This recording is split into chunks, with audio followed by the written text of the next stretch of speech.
Anak-anak, mari kita belajar lagi yuk bersama Pak Devi.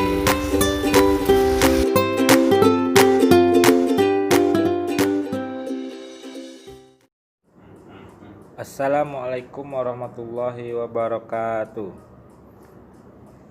Apa kabar anak-anak Bapak semua yang berada di rumah? Mudah-mudahan pada hari ini kita diberikan kesehatan, diberikan rezeki, diberikan nikmat ilmu yang bermanfaat pada hari ini. Dan anak-anak Bapak yang sedang sakit, yang lagi mendengarkan apa yang Bapak sampaikan, mudah-mudahan bermanfaat pada hari ini. Untuk hari ini Bapak akan menjelaskan, yaitu lanjut materinya tentang pencak silat. Ya. Di sini adalah pembelajaran kelas 6, pelajaran keempat atau bab 4 ya, masuk ke bab 4 yaitu pencak silat. Oke. Yang pertama langsung saja pengertian pencak silat. Nah, ini Bapak bahas sedikit ya, biar nggak terlalu panjang durasinya. Ini di Jawa orang sering menyebutnya pencak silat menggunakan istilah pencak, sedangkan di Sumatera di daerah lain menggunakan istilah silat. Nah, pencak diartikan gerak dasar bela diri yang terkait dengan peraturan dan digunakan dalam belajar, latihan, pertunjukan atau pertandingan. Untuk mengetahui lebih lanjut, ini Bapak jelaskan lagi. Yang pertama, seni bela diri pencak silat ini berasal dari Asia Tenggara, yaitu Indonesia, Brunei Darussalam, Singapura, Filipina, dan Thailand. Nah, silat adalah istilah yang dikenal luas di kawasan Asia Tenggara ini. Nah, jadi di negara-negara lain ada bermacam-macam sebutannya, ada gayong, ada cekak di Malaysia dan Singapura, bersilat di Thailand, dan pesilat di Filipina namanya. Jadi namanya berbeda-beda. Nah, di Indonesia nama pencak silat ini digunakan sejak tahun 1948 untuk mempersatukan berbagai aliran seni bela diri tradisional yang ada di Indonesia. Nah, di sini namun seiringan berjalanan waktu, istilah pencak ini digunakan untuk atraksi yang lebih mengedepankan unsur seni ya, dan keindahan gerakan. Jadi orang dahulu itu silat ini adalah untuk memperjuangkan negara ya, apalagi di Indonesia memperjuangkan negara Indonesia. Nah, dalam Kamus Bahasa Indonesia, pencak silat ini merupakan permainan keahlian dalam mempertahankan diri dengan kepandaian menangkis, menyerang, membela diri. Nah, itu disebut dengan pengertian dari bahasa Indonesianya ya. Nah, jadi yang pertama, pencak silat ini adalah gerakan bela diri tingkat tinggi yang disertai dengan perasaan sehingga merupakan penguasaan gerak efektif dan terkendali serta sering digunakan dalam latihan sabung atau pertandingan. Sabung itu adalah belaga ya, jadi melakukan sambung ya. Nah, terus pencak silat adalah sebagai fitrah manusia untuk membela diri dan sebagai unsur yang menghubungkan gerakan dan pikiran. Nah, olah gerak dan olah pikir. Nah, itu dia ya. Jadi itu yang dari pengertian dari bahasa Indonesianya.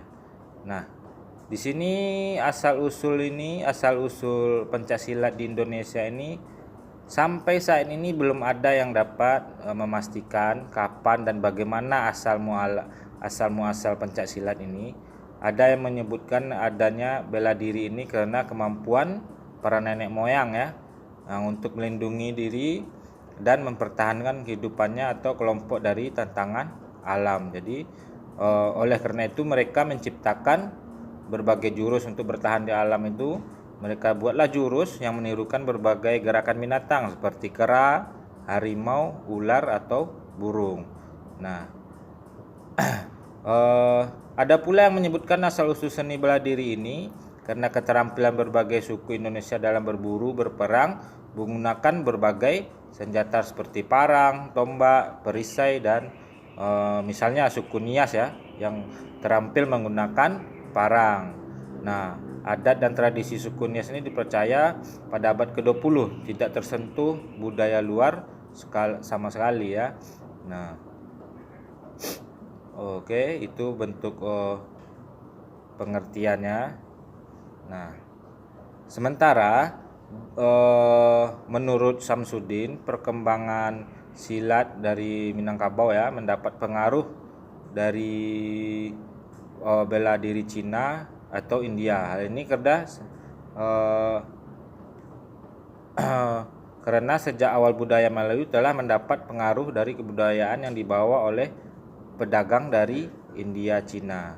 Nah, menurut legenda Minangkabau, silat atau sile dalam bahasa Minangkabau diciptakan oleh Datuk Suri Diraja dari Pariangan, tanah datar di kaki Gunung Merapi pada abad ke-11. Silat atau sile kemudian dibawa dan dikembangkan oleh para perantau Minang ke seluruh kawasan Asia Tenggara. Adapun dari tanah Sunda tentang asal muasalnya silat Cimande yang mengisahkan tentang seorang perempuan yang menirukan gerakan harimau dan monyet. Nah, itu adalah menurut sejarah-sejarahnya pencak silat. Nah, sekarang kita masuk tentang variasi kombinasi gerak dasar lokomotor, non lokomotor, dan manipulatif untuk membentuk gerak dasar seni bela diri. Nah, yang pertama di sini kita masuk ke variasi dan kombinasi gerak memukul, menangkis, dan mengelak. Nah, di sini kita bahas gerak pukulan.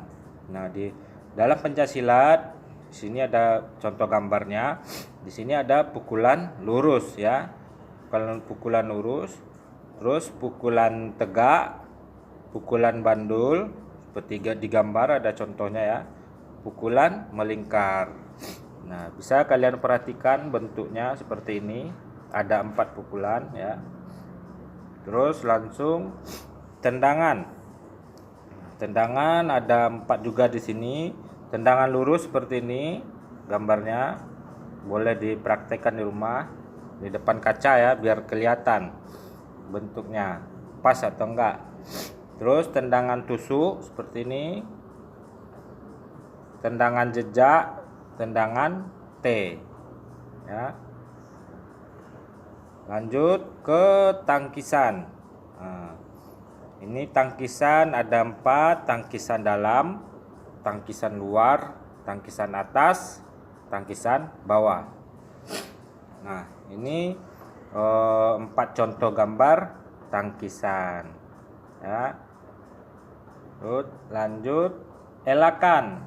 Nah, elakan bawah dan elakan atas. Sebenarnya ada beberapa macam elakan dalam pencaksilat ini. Ada elakan samping, ada elakan bawah, macam-macam ya. Di sini kita bahas ada elakan bawah dan elakan atas. Nah, ini contoh elakan lurus nih ya. Elakan lurus. Terus ini elakan samping ya. Elakan tengah ya, dengan tumpuan kuda. Ini contoh gambarnya. Terus masuk yang selanjutnya yaitu variasi dan kombinasi gerakan menendang dan elakan bawah. Nah, gerakan dasar seni bela diri pencaksilat yang kedua adalah variasi dan kombinasi gerak menendang dan elakan bawah. Nah, untuk mempelajarinya kita bisa tengok gambarnya. Ini A dan B, contoh tendangannya dan elakan bawah. A dan B ya, seperti gambar ya. Dia menendang terus dielak oleh B. Ya, elakan bawah. Nah, kalau sudah memahami tendangan ini, nah nanti anak-anak Bapak bisa ini salah satu contoh orang-orang dewasa yang sudah mahir ya, yang sudah lama latihan dan sudah profesional di bidangnya ya, ini bisa mengelakkan 2 tendangan.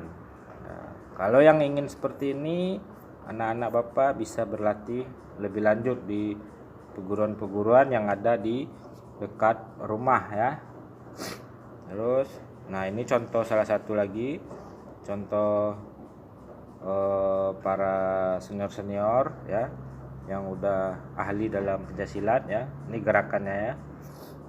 Ini gerakan yang menggunakan alat. Nah, oke seperti itu. Oke, untuk pencaksilat ini Bapak sudahi dulu, karena lanjut lagi minggu depan selanjutnya, yaitu tentang variasi kombinasi gerak tangkisan kedi dan tendangan. Tapi itu di minggu depan ya. Terus ada lagi variasi kombinasi gerak tangkisan siku dan menendang. Nah, ini kita pelajari di minggu depan ya.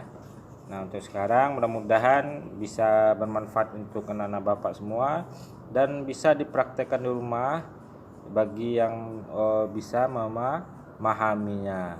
Boleh tengok di YouTube, boleh ya. Di gambar yang tadi Bapak contohkan juga boleh ya. Oke, sekian, terima kasih. Assalamualaikum warahmatullahi wabarakatuh.